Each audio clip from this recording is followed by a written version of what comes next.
Have you ever found yourself asking this question? Why do I keep dating the wrong men or wrong women? Or why do I keep attracting toxic men and toxic women into my life? Sometimes their face might change, their names might change, the people might change, but irregardless of you changing partners, they keep doing the same thing.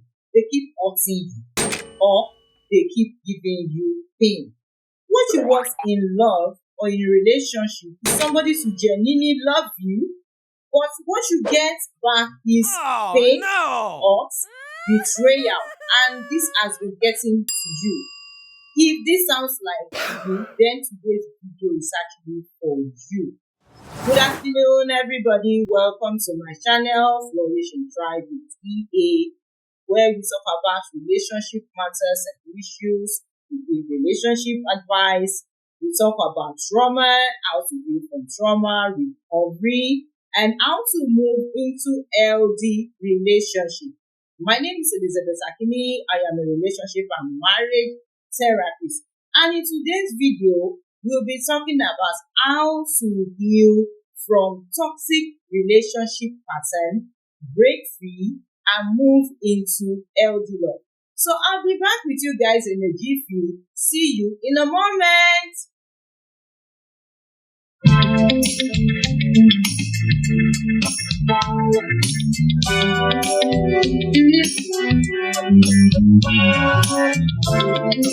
If you find yourself in this category of what I'm going to talk about today, then you need to be very, very attentive because this might help you to decipher what is actually wrong with you.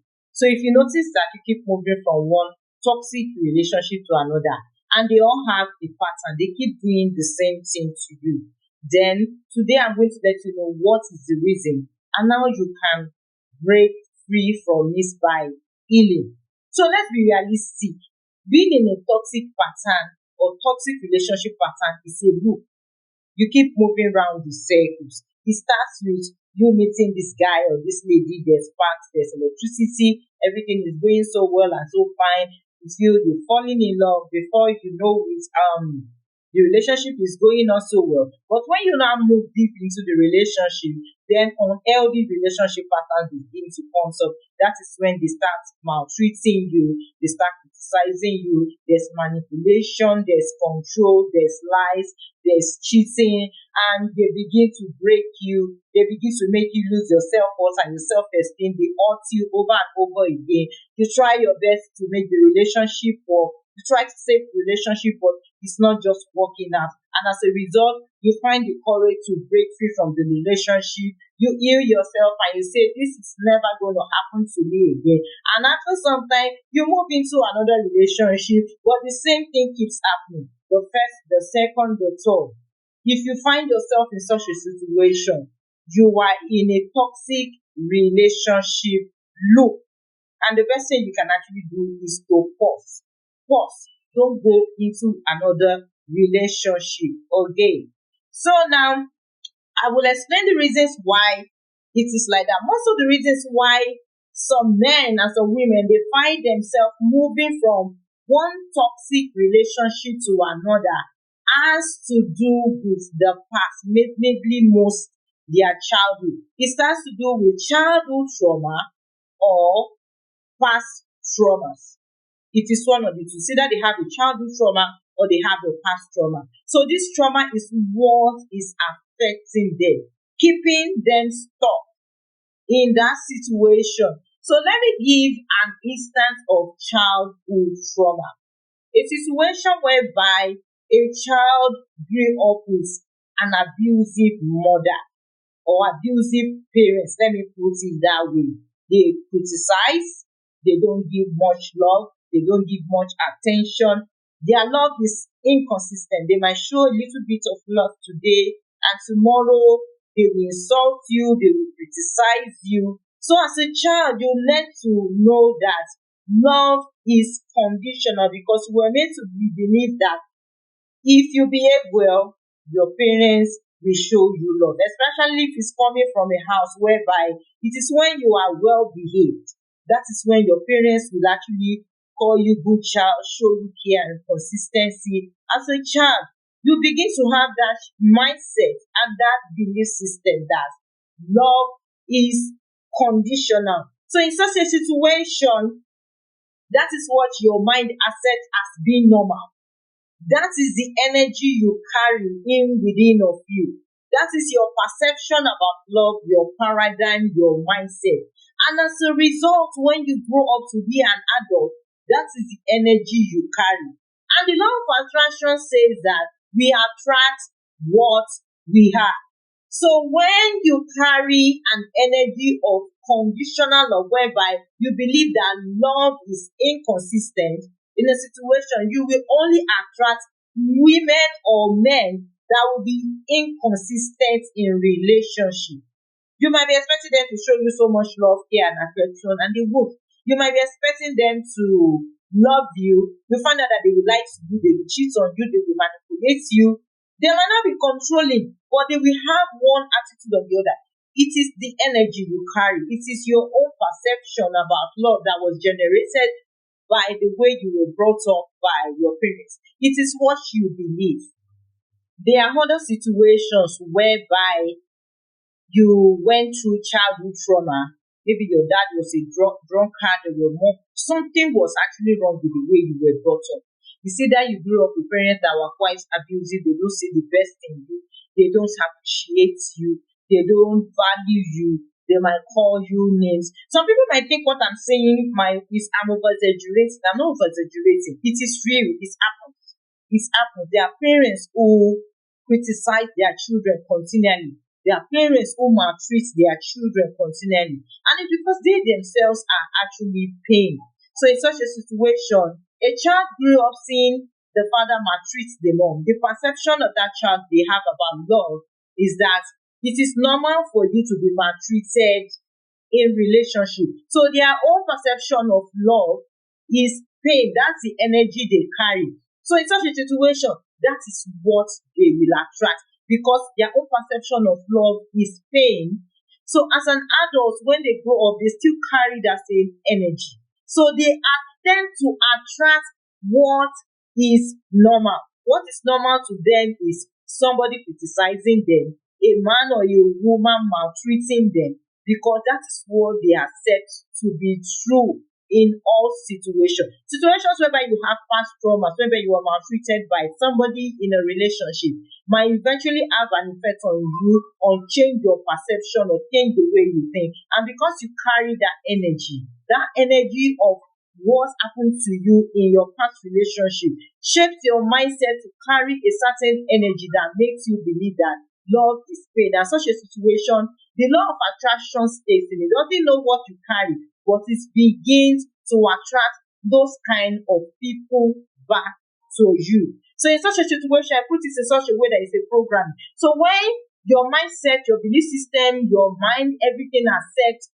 pain as being love. If you find yourself in a healthy and a loving relationship, your mind is going to see it as being abnormal. So in such a situation, the mind will find a way to regulate itself and bring it back to normal. And when it comes to normal, that is when it becomes pain. So most times you find such people sabotaging healthy relationship.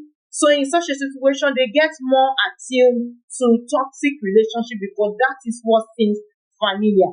I don't know, maybe you dated a man or a woman that reminds you of the way your parents treated you as a child, that remind you of a certain person in your family. Maybe it reminded you of your dad or your mom. Maybe your dad was treated you bad or your dad treated you good. It is all about where it started from. I had a client at one time in my life. The lady kept attracting men that were not available, and she didn't know what she was going to do. So she actually came for therapy, trying to understand what was wrong with her. It was when we now started putting the dots together, she now realized that in her childhood, she had a father that always dismissed her feelings. Her father would never let her speak her mind, and he was quite controlling. So in such a situation, she grew up with that feeling that Men are dismissive, men are controlling, men are unavailable, and that was her mindset. That was what she started attracting. She kept attracting unavailable men. She kept attracting dismissive men. She kept attracting men that were controlling.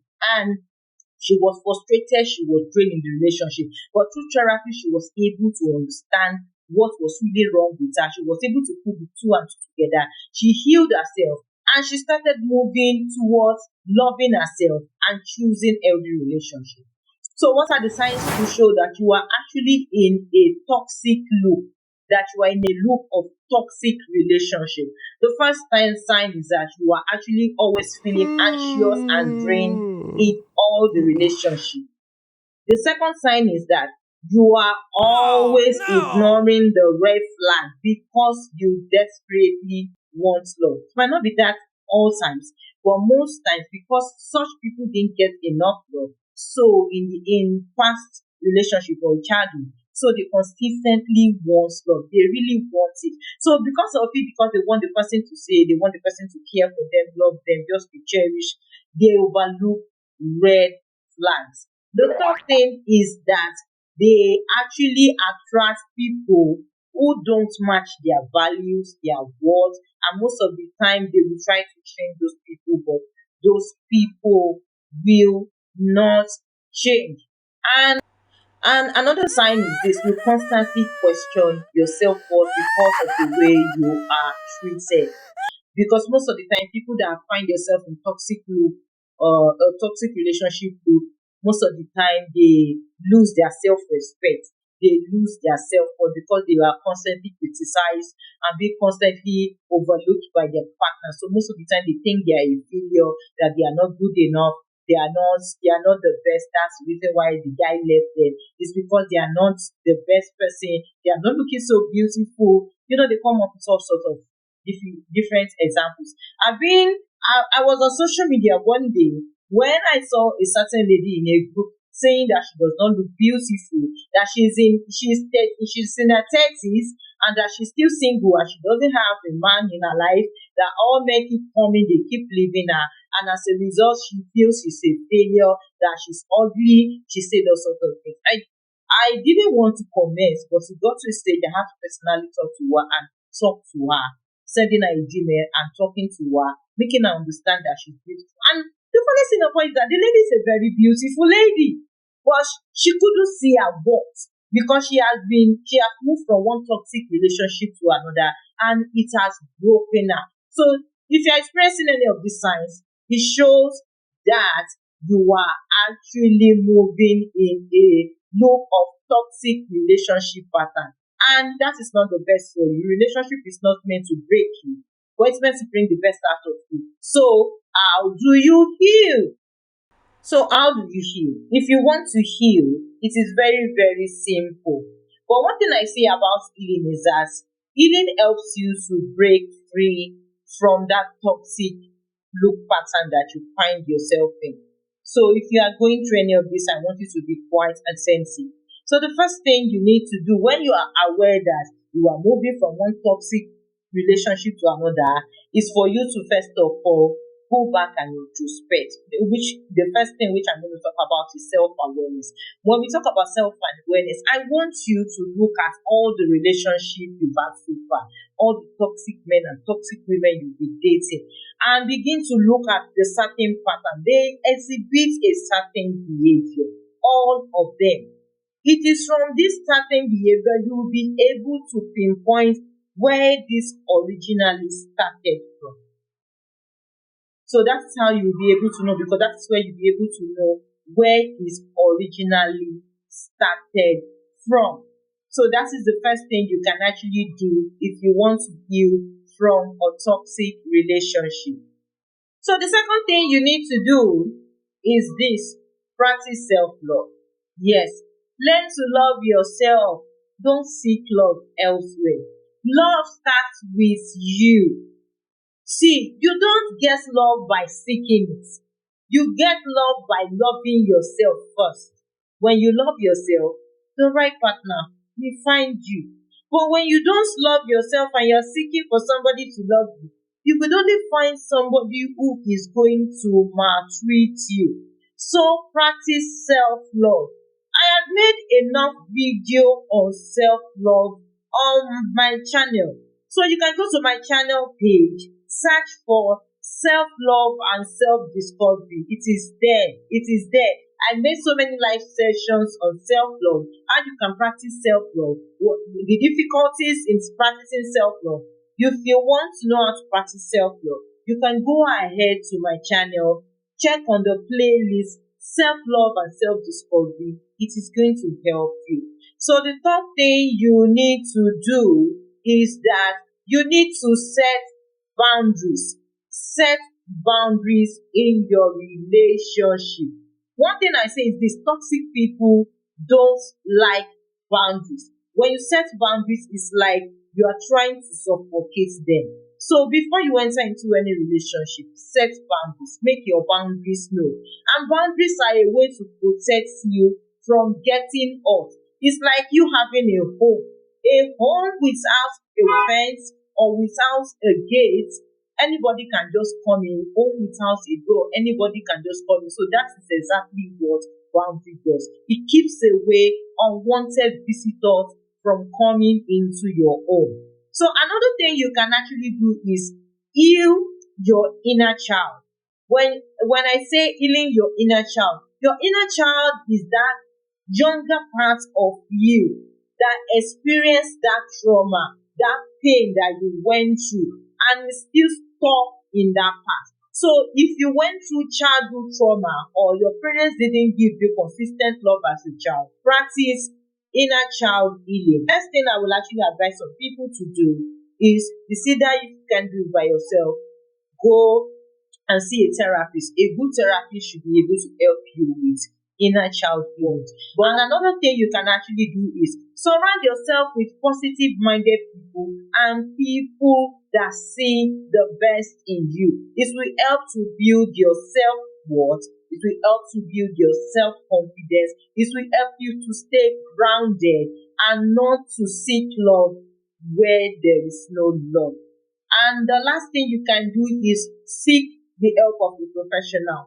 Go for therapy. So these are all the things you can actually do to heal from being in a continuous loop of toxic relationship. So these are the things you can actually do. One thing I want you to take home in all these things is that breaking free from a pattern of continuous toxic relationship is not a race, neither it is a contest, but rather it is about choosing yourself. Nobody is running after you. You don't have to rush the process. It's a process. So be gentle on yourself. Take it one step at a time. Don't rush it. Don't run after it. You are not contesting with anybody. It is not about being perfect. It is not about making mistakes, but it's about choosing yourself. It's about being aware of what is wrong with you, choosing yourself, and walking away from anything that does not serve you any longer. So you have to be gentle. You have to be patient. You have to love yourself. You have to pamper yourself and praise yourself. Take little step, one step at a time. Don't rush it. All the process I've said so far, don't rush it. Just take it one step at a time. So if you realize that when you're taking it one step at a time, celebrating your wins, and you are consistent, you will find out that with time, you start rewriting your story and you start moving away from where you are into the sphere of moving into a healthy relationship. So that's my final take out to you guys today. So guys, thank you for watching. I hope this video really resonates with you. If this video resonates with you, hit the like button and also share it with a friend. You might be saving a friend from some problem. Don't forget to subscribe to my channel, hit the subscribe button, and also turn on the notification bell to get new updates when I make a new video every week. So next on Thursday, I'll be concluding the live session, my next live session, which is not on Thursday. No, I won't be available on Thursday, on Friday between 3 to 5 p.m. I'll be continuing the last session of the attachment style series. So I'll be talking about the secure attachment style. So you don't want to miss it. So there I will be concluding it before I move into another series. So guys, stay tuned with me for my live session on Friday between 3 to 5 p.m. and I hope to see you guys. So guys, it's been nice talking to you and I hope to see you in my next video. Take care of yourself. Bye.